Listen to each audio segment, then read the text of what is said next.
E aí pessoal, tudo bem? Eu e o Vinícius Moura estamos de volta com o VSO Sprints para falar da sprint que foi lançada no dia 8 de outubro, a Sprint 89. E aí Vini, tudo bem? Tudo bem, Cerradas, como estamos?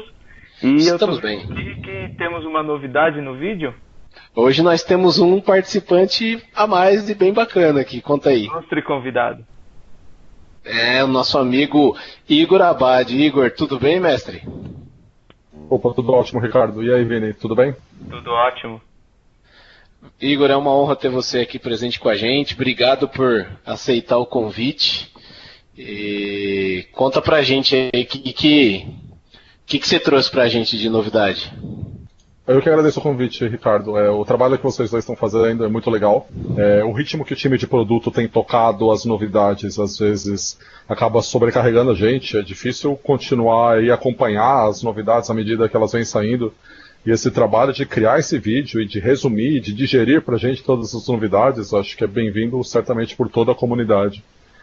E acho que uma das formas da gente retribuir esse trabalho que vocês têm feito é ajudar um pouquinho. E aí eu queria falar de uma novidade que veio nessa última sprint, que é o suporte a grupos do Azure Active Directory. Legal, cara. Essa é uma das 5 funcionalidades que a gente vai trazer aí hoje. A gente passa a bola para você. Fica à vontade, mostra pra gente do que se trata essa nova funcionalidade. Ótimo. Para quem já usou o TFS, ou para quem já experimentou o TFS, provavelmente em algum momento já deve ter ouvido a recomendação de que quando a gente vai montar os modelos de segurança, de quando nós vamos definir as políticas de acesso e definir os grupos e os perfis, idealmente nós deveríamos usar grupos do AD e não grupos do TFS. Isso quando a gente está trabalhando lá on-premises. E por que tem essa recomendação? É porque, normalmente, quando você cria um perfil dentro da sua empresa, como, por exemplo, de desenvolvedores ou de testadores, é bem provável que você queira usar esse grupo para definir permissões em outros serviços além do TFS. Por exemplo, quando a gente está falando de on-premises, você provavelmente vai querer usar esse mesmo grupo de desenvolvedores para dar acesso ao SharePoint, para dar acesso ao Reporting Services, às vezes até mesmo a uma pasta de rede.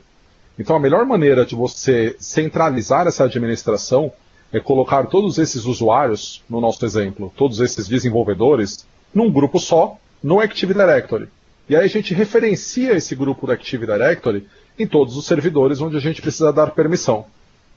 O problema é, a gente não está falando de TFS, a gente está falando de Visual Studio Online. A gente está falando de uma solução que está na nuvem e que não sabe nada a respeito do nosso AD. Então, como que a gente junta o melhor dos dois mundos? Como que a gente junta essa solução de nuvem do VSO com aquele conceito que a gente usava lá nas premissas de ter um grupo centralizado no AD?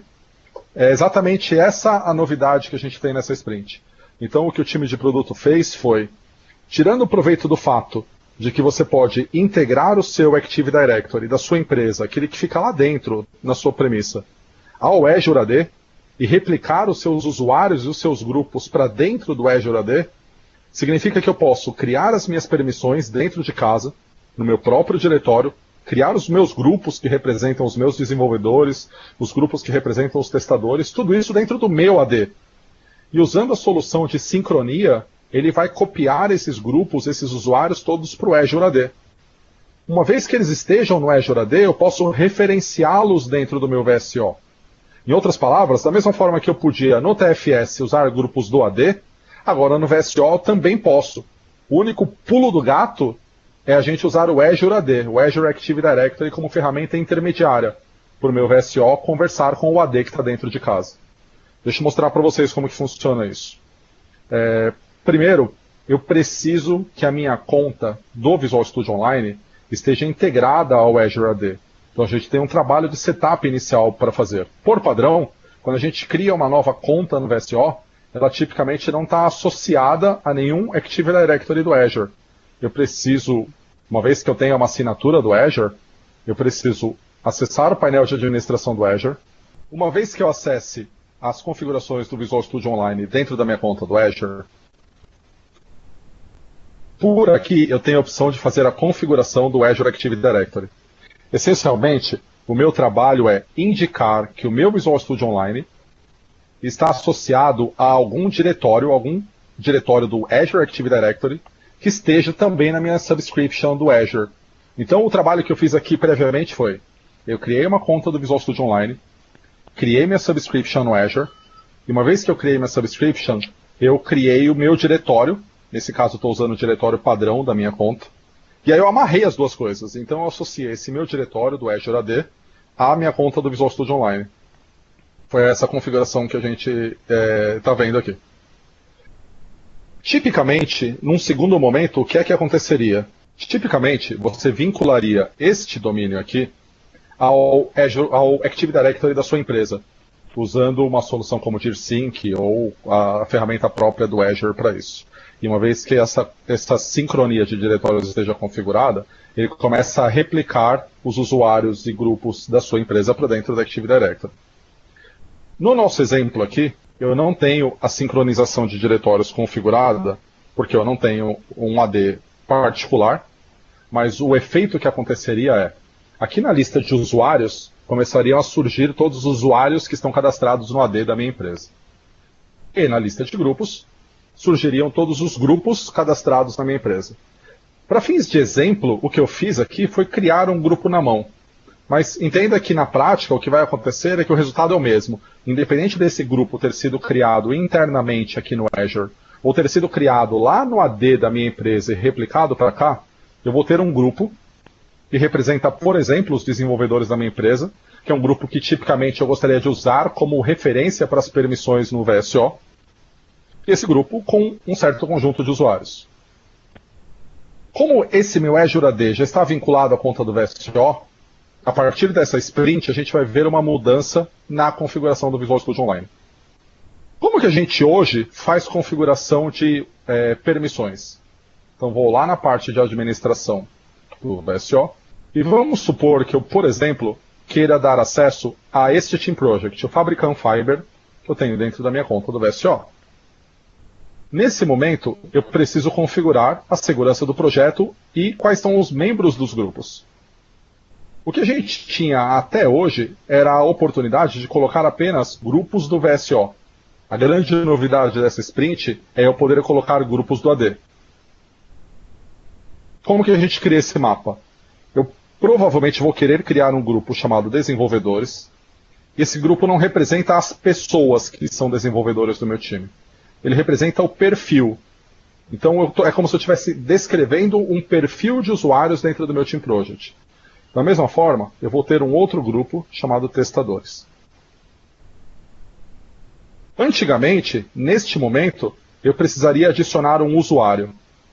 A grande diferença é que se eu escrever aqui testadores, ele vai listar o grupo de testadores que está vindo do meu Azure AD. Posso até mesmo clicar nesse íconezinho aqui, que ele vai mostrar que isso é um grupo que está vindo do meu diretório e quem são os membros desse grupo. Então, a administração de usuários, quem são as pessoas que são os testadores, não precisa ser feita no VSO.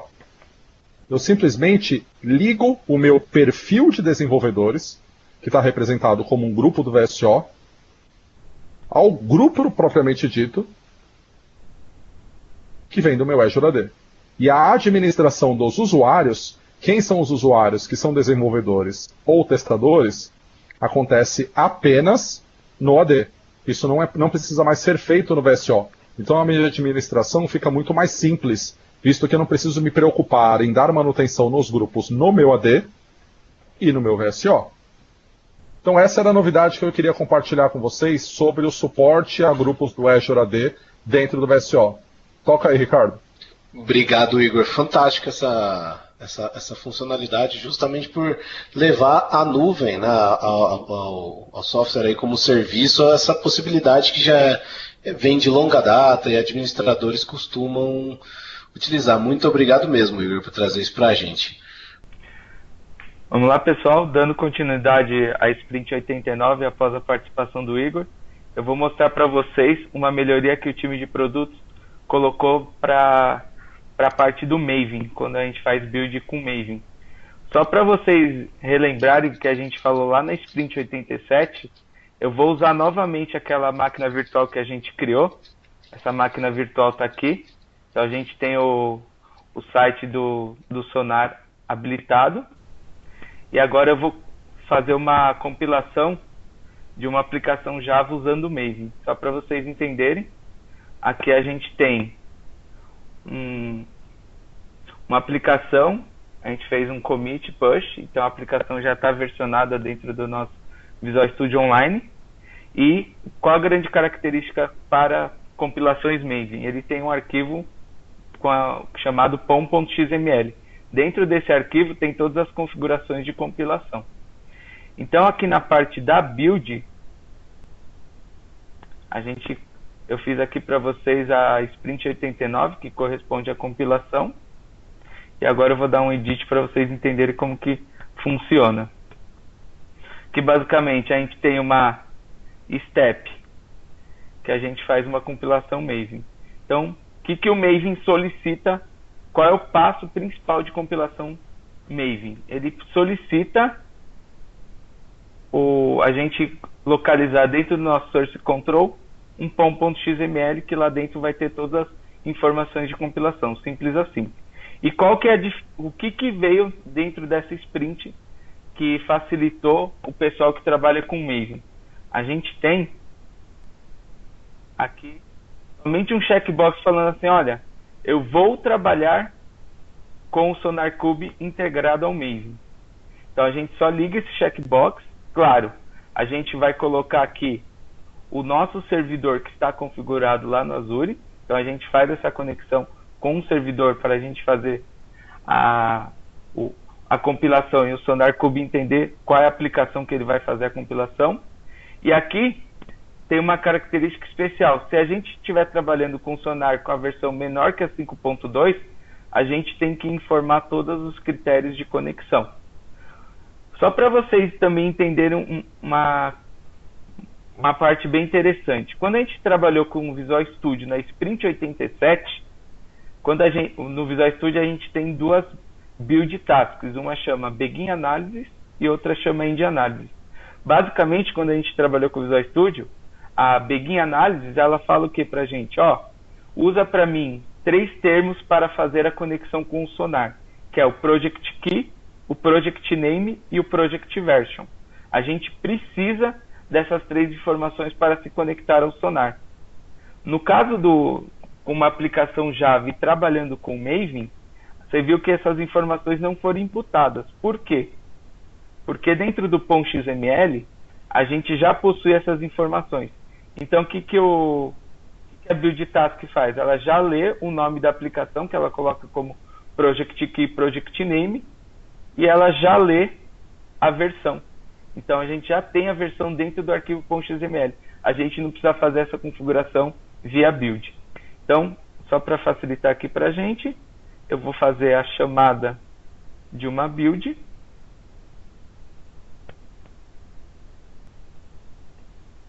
E aqui a gente vai acompanhar. Enquanto ela faz a compilação aqui, eu vou mostrar para vocês o resultado de uma build que eu rodei anteriormente. Então, aqui a gente tem o nome da aplicação que ele pegou de dentro do arquivo .xml e a versão da nossa build que ele também capturou lá de dentro do .xml. Então foram essas facilidades de integração que o time de produtos entregou na Sprint 89 falando no Maven. Então agora vamos falar da terceira feature aqui no nosso VSO Sprint. Então o time também se preocupou agora em dar melhores funcionalidades para o pessoal que está trabalhando com código, principalmente na parte de Git. Eles fizeram um resumo de tudo que você precisa para começar um desenvolvimento. Eles colocaram tudo junto com a parte de código aqui dentro do nosso Visual Studio Online. Vamos lá então entender o que o time entregou. Aqui, quando a gente entrava na parte de código dentro do nosso Visual Studio Online, a gente tinha um repositório e a gente tinha a nossa branch. A gente tinha aqui o comandinho de clone. Basicamente, o que a gente tinha? Ele aparecia a URL do nosso Git, e aí você só tinha a possibilidade de copiar esse comando e colocar num command line, ou colocar dentro do próprio Visual Studio, ou usar a sua própria ferramenta para fazer controle do Git, etc. Aqui não. O que eles fizeram? Agora, quando você clica em clone, calma pessoal, não se assusta, que agora tem bastante funcionalidade aqui entregue. Primeira coisa que ficou bem evidente, primeiro, a gente continua com o comando de clone, só que é clone direto dentro do Visual Studio. Então ele vai abrir uma instância do Visual Studio para você vai fazer o clone. E aqui tem o próprio download do Visual Studio. E aqui a gente tem a informação de usuário e a gente tem também a parte de autenticação. A gente tem o usuário e o password gerado. Mas o que eu mais gostei dessa nova entrega do time foi, se você tem alguma dúvida de como que é feita essa autenticação, o pessoal coloca para você vários helps. Então tem help aqui de como se autenticar, ficou bem legal. Mas o que eu mais gostei foi essa última parte aqui. Eu quero usar o Git for Windows, que é uma ferramenta que você usa integrada ao Git, integrada ao Visual Studio para fazer clone, para fazer todos os comandos de Git. Então antes você tinha que procurar no Google essa ferramenta por dentro do Visual Studio, agora não. Eles colocaram aqui o link para você diretamente. Então fica bem mais fácil você trabalhar com isso. E agora fala assim, putz, eu também trabalho com Git, só que eu trabalho com Eclipse. Se eu trabalho com Eclipse, ele abre para a gente um help de como que eu vou compartilhar meu código usando o Git dentro do Eclipse, e a gente aí vai estar falando do Team Explorer Everywhere. Então a gente dentro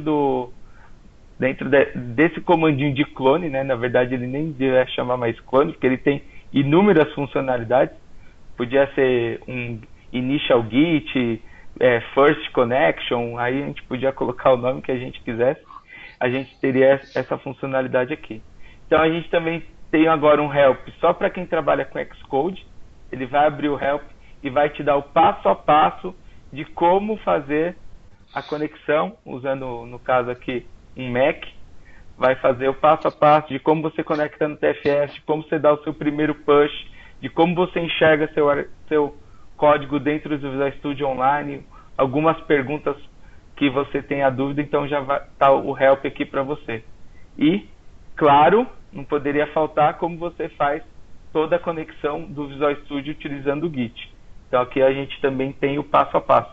Então a gente pode dizer que esse menu que antes só servia para clonar um repositório, agora ele tem todo um tutorial de como você faz o seu primeiro commit, o seu primeiro push, a sua primeira conexão. Então ficou bem interessante esse novo menu e vale a pena você explorar essa nova funcionalidade. Sem dúvida vale, Vini. Se você me permite, eu até pegar o seu gancho do Git aí, eu queria passar uma outra mensagem. O time aplicou uma outra melhoria no que diz respeito ao repositório com Git, né? Então, como é que funciona? Você falou aí sobre como começar, né? A partir do momento que o pessoal está usando o Git, eles até então percebiam uma pequena diferença em como trabalhar na parte de histórico, né? O tracking de mudanças no código-fonte. O que o time entregou nessa Sprint 89? Se a gente der uma olhada aqui no histórico desse projetinho que a gente mesmo estava trabalhando aqui, a gente vê os commits que tem para esse fonte, né? A gente tem até aquela separação por data, para ficar bem organizado, mas o que mudou? Se eu abrir, por exemplo, esse commit aqui, bem no meio, tá? Vamos dar uma olhada. Aqui eu tenho embaixo a comparação, né? O que mudou em cada arquivo, né? Então a gente vê vermelho aqui, significa que os itens foram excluídos, tá? Do lado esquerdo aqui a mesma coisa, né? Itens excluídos. Mas qual que é o grande diferencial? Se a gente olhar aqui no superior esquerdo, né? A gente vê o título, né? O comentário do commit, o que o desenvolvedor comentou na hora de fazer o commit. A gente vê detalhes de quando ele começou a criar essas mudanças, de quando ele fez o commit e de quando ele fez o push.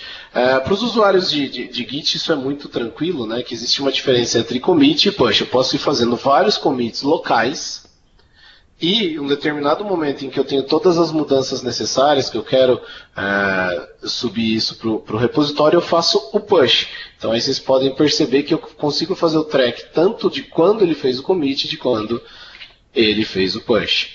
E do lado direito, ele me fala com quem eu estou comparando, né? Então, assim, ok, eu abro aqui, vejo o detalhe do commit, ele fala, bom, esse arquivo foi deletado, né?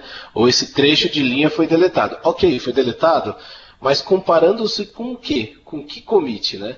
Então eu já sei que foi esse commit aqui, o 72E946.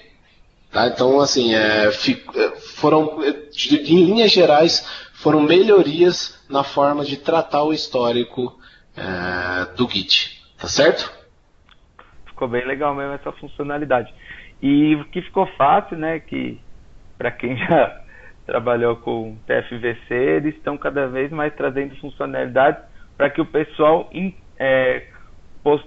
possa até possuir a mesma experiência de uso entre o TFVC e o Git, porque antes o que a gente vem escutando do pessoal fala assim, o Git é muito legal, só que eu trabalhava com TFVC e o histórico do TFVC, na minha opinião, era mais rico. Pode ser dois comentários, que ele não conheça muito o Git, ou que ele estava acostumado com uma interface que ainda o Git não provê essa interface. E agora com essas melhorias, com certeza o pessoal vai trabalhar de uma maneira melhor que o Git.